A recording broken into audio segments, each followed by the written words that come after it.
మహాగణాధిపతయే నమః. ఓం గురుభ్యో నమః. ఓం శ్రీమాత్రే నమః. పరమేశ్వర స్వరూపమైనటువంటి జ్యోతిష, వాస్తు మరియు ఇతర అనేకమైనటువంటి శాస్త్రములను మనకు అందించినటువంటి మహర్షులకి నమస్కారం.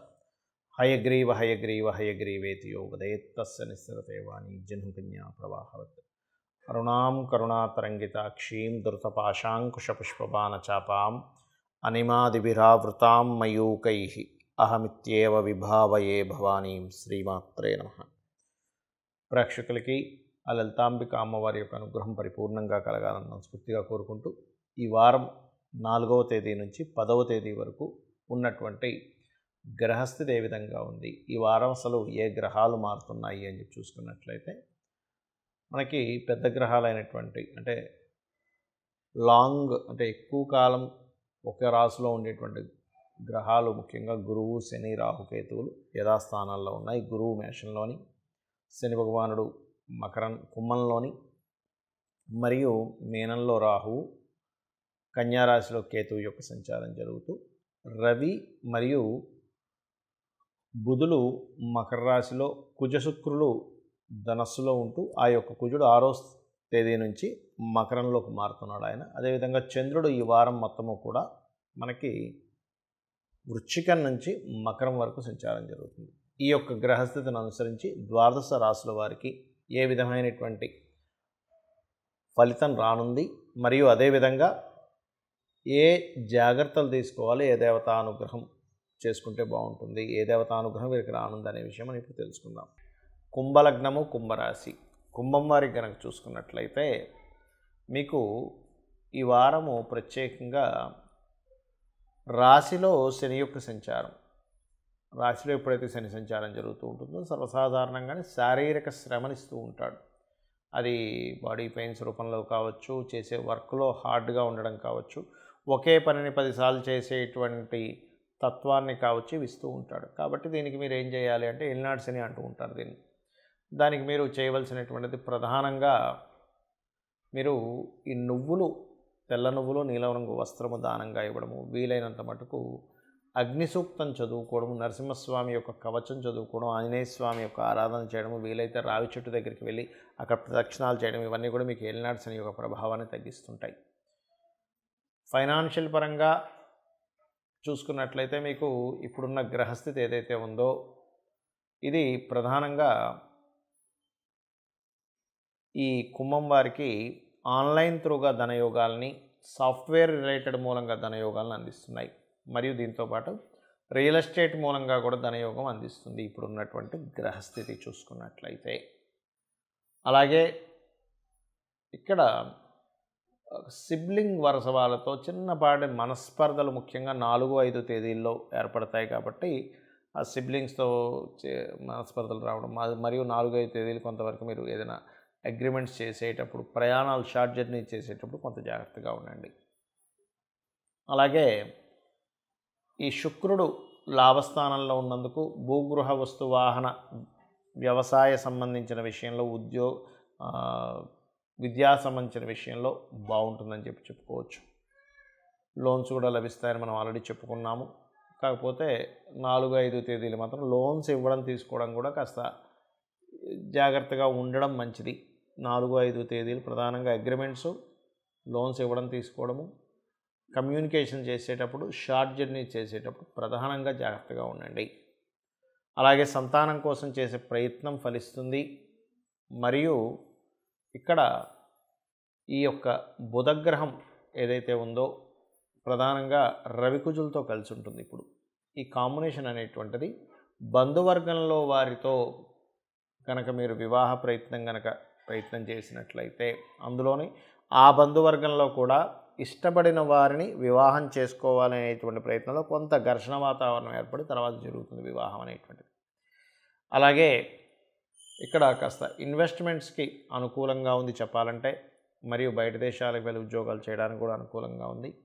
కాకపోతే మీరు ఏదైనా ఆంజనేయ స్వామి ఆలయంలో కానీ, సూర్య ఆలయంలో కానీ ఇప్పుడున్న గ్రహస్థితి రీత్యా సేవ చేయండి. గోవులకు కూడా కాస్త గోసేవ చేయడం లాంటివి చేయండి, అన్ని విధాలా బాగుంటుంది. మరియు ఇక్కడ ఈ శని భగవానుడి యొక్క ప్రభావం తగ్గడం నేను మొదట్లో చెప్పినటువంటి పరిహార మార్గం చేస్తూ వీలైతే నల్ల కుక్కకి కానీ నల్ల చీమలకు కానీ ఏదైనా పదార్థం తినిపించండి, అన్ని విధాలా బాగుంటుంది. మనము వార ఫలితాలు లేదా ఈ మాస ఫలితాలు కానివ్వండి, సంవత్సర ఫలితాలు కానివ్వండి, ఏదైనా సరే మనం చెప్పుకునేటప్పుడు ముఖ్యంగా దానికంటే కూడా అతి ముఖ్యంగా మీరు చూసుకోవాల్సినటువంటిది మీ యొక్క జన్మజాతక ఫలితాలు గుర్తుపెట్టుకోండి. ఇది తెలుసుకోవాలంటే మీరు జన్మించినప్పుడు ఉన్నటువంటి సమయం, జన్మించిన ప్రదేశము, మీరు పుట్టినటువంటి డేటు, టైము, మంత్ ఇవన్నీ కూడా అవసరం. అంటే నెల ఇవి కూడా అవసరం. అయితే వీటి వల్ల ఏం తెలుస్తుంది? మీరు జన్మించినప్పుడున్న గ్రహస్థితి ఎలా ఉంది, మీరు జన్మించినప్పుడున్న లగ్నం ఏమిటి, ఆ లగ్నాన్ని బట్టే మీ యొక్క స్థితి జాతచక్రం చూసి ఆ వ్యక్తి ఏ లగ్నంలో అయితే జన్మించాడో ఆ లగ్నాన్ని బట్టి యాజ్ ఇట్ ఈజ్గా ఆ వ్యక్తి యొక్క తత్వం ఇలా ఉంటుంది అని చెప్పొచ్చు. అదే జ్యోతిష్శాస్త్రం యొక్క గొప్పతనం. అదేవిధంగా చాలామంది చూడండి, ధనం కోసం ఇబ్బంది పడుతున్నామండి, నాకు ఎందుకు ధనం రావట్లేదో అర్థం కావట్లేదు, ధన సంబంధించిన విషయంలో ఏ మార్గంలోకి వెళ్తే నాకు డబ్బులు వస్తాయో అర్థం కావట్లేదు అని చాలామంది ఇబ్బంది పడుతూ ఉంటారు. మీ యొక్క జన్మజాతకంలో ఆ యొక్క రహస్యం దాగుంటుంది. అంటే 2వ స్థాన అధిపతి ఏ గ్రహాలతో కలిసి ఉన్నాడు, దాన్ని వ్యతిరేకించేటువంటి మహాదశలు ఏమైనా వచ్చాయా, అందుకే మీకు ధన సంబంధంగా ఇబ్బంది కలుగుతుందా లేదా కుటుంబ సంబంధమైన ఇబ్బంది కలుగుతుందా అనేటువంటిది మీ జన్మజాతకంలో ఉంటుంది. అదేవిధంగా మీరు చేసే ప్రయత్నాలు కావచ్చు, మీకు గృహ వాహన యోగాలు ఎప్పుడున్నాయనేటువంటిది కావచ్చు, అదేవిధంగా మీరు ఏ దిశలో మీరు నివసిస్తే బాగుంటుంది, అన్ని డైరెక్షన్స్ మంచివే వాస్తుపరంగా, కానీ మీకే దిశ పనికొస్తుంది, మీకే విద్య పనికొస్తుంది.